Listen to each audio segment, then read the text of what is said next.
ഇന്ന് നമുക്ക് സ്കൂളിൽ ലാസ്റ്റ് ഡേ ആണ്. സ്കൂളിൻ്റെ ലാസ്റ്റ് ഡേ മാത്രമല്ല, എൻ്റെ ഇവിടുത്തെ ലാസ്റ്റ് ഡേയും കൂടിയാണ്.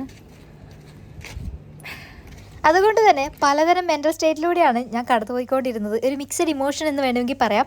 സന്തോഷമാണോ സങ്കടമാണോ എന്താണെന്ന് എനിക്ക് പറയാൻ വേണ്ടി പറ്റുന്നുണ്ടായിരുന്നില്ല. അപ്പോൾ രാവിലെ തന്നെ ഞാൻ പോയി കേട്ടോ. ഉണ്ണിനെ ഞാൻ കൂട്ടിയിട്ടുണ്ടായിരുന്നില്ല. ഞങ്ങൾക്ക് സൈൻ ഇൻ ടൈം ഇന്ന് 6:30 ആയിരുന്നു. അപ്പോൾ അത് കഴിഞ്ഞ് വന്ന് ഉണ്ണിനെ കൂട്ടാമെന്ന് കരുതി. ഉണ്ണിക്ക് 6:50 വന്നാൽ മതിയോ. അപ്പോൾ ഇതേ സ്കൂളിലോട്ട് എത്താനായിട്ടുണ്ട് കേട്ടോ. എന്നെ സംബന്ധിച്ചിട്ട് ഇന്നത്തെ ദിവസം എന്ന് പറയുന്നത് വളരെ സ്പെഷ്യലാണ്. ഇനി ഇങ്ങനൊരു മൊമെൻറ്റ് എൻ്റെ ലൈഫിൽ ഉണ്ടാവില്ല. ഈ ഒരു ഗേറ്റ് കടന്ന് ഇനി ഒരു പ്രാവശ്യം കൂടി ഈ ഒരു സ്കൂളിലോട്ട് ഞാൻ പോകലുണ്ടാവില്ല.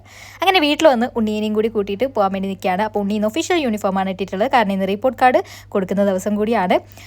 ഇവിടുന്ന് പോകുന്നതിൽ ഉണ്ണിക്ക് സങ്കടം ഉണ്ടോ എന്ന് ചോദിച്ചു കഴിഞ്ഞാൽ ഉണ്ണി പറയും ഒട്ടും സങ്കടമില്ല, സന്തോഷം മാത്രമേ ഉള്ളൂ, എത്രയും പെട്ടെന്ന് എനിക്ക് നാട്ടിലേക്ക് എത്തിയാൽ മതി എന്നുള്ളത്. പക്ഷേ പഴയ ഐലൻഡ് ആയിരുന്നെങ്കിൽ ഉണ്ണി പറയുമായിരുന്നു എനിക്കിവിടെ വിട്ട് വരാൻ തോന്നുന്നില്ല. അവൾ അവിടെ ഇമോഷണലി കുറേയും കൂടി കണക്റ്റഡ് ആയിരുന്നു അവിടെയുള്ള കുട്ടികളുമായിട്ടും സ്കൂളുമായിട്ടൊക്കെ. പക്ഷേ ഇവിടെ അങ്ങനെയുള്ള അറ്റാച്ച്മെൻ്റ് ഒന്നും ഉണ്ണിക്ക് ആരുമായിട്ടില്ല.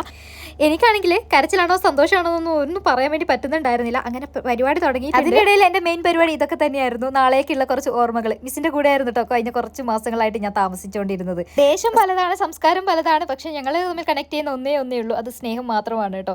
അതിനിടയിൽ ഉണ്ണി പരിപാടിയൊക്കെ കഴിഞ്ഞ് വന്നു. ദേവക്ക് കുറച്ച് ഗിഫ്റ്റൊക്കെ കിട്ടിയിട്ടുണ്ട്. കീ സ്റ്റേജ് 1ലെയും 2ലെയും കുട്ടികൾക്കൊക്കെ ഇതുപോലുള്ള സമ്മാനങ്ങളൊക്കെ ടീച്ചേഴ്സ് കൊടുക്കാറുണ്ട് കേട്ടോ. ഞങ്ങൾ 3, 4 ഒന്നും കൊടുക്കാറില്ല. ഉണ്ണി ഭയങ്കര ഹാപ്പി ആയിരുന്നു ഈ ഒരു ഗിഫ്റ്റൊക്കെ കണ്ടപ്പോൾ. അവളുടെ HP ടീച്ചറാണ് കേട്ടോ ഇത്, ശ്രീനിവാസൻ സാറ്. അതൊക്കെ കഴിഞ്ഞ് ഉണ്ണീനെയും കൂട്ടി ഞാൻ നേരെ വീട്ടിലോട്ട് പോകാൻ വേണ്ടി പോവുകയാണ്. സ്കൂളിൽ വിട്ടപ്പാട് അവളൊരു ഓട്ടമായിരുന്നു കേട്ടോ, ഭയങ്കര ഓട്ടം. ഭയങ്കര എക്സൈറ്റ്മെൻറ്റിലാണ് ഉണ്ണി. കാരണം ഹോളിഡേ സ്റ്റാർട്ട് ചെയ്ത് നാട്ടിലോട്ട് പോവുകയാണ്. അവളെ വീട്ടിൽ കൊണ്ടുപോയിട്ട് ഞാൻ നേരെ സ്കൂളിൽ വന്ന് സൈൻ ഔട്ട് ചെയ്യാൻ വേണ്ടി പോവുകയാണ്. എൻ്റെ ഈ സ്കൂളിലെ അവസാനത്തെ സൈൻ ഔട്ടാണ് ഇന്ന്. അപ്പോൾ until the next video, it's me Vidya signing off.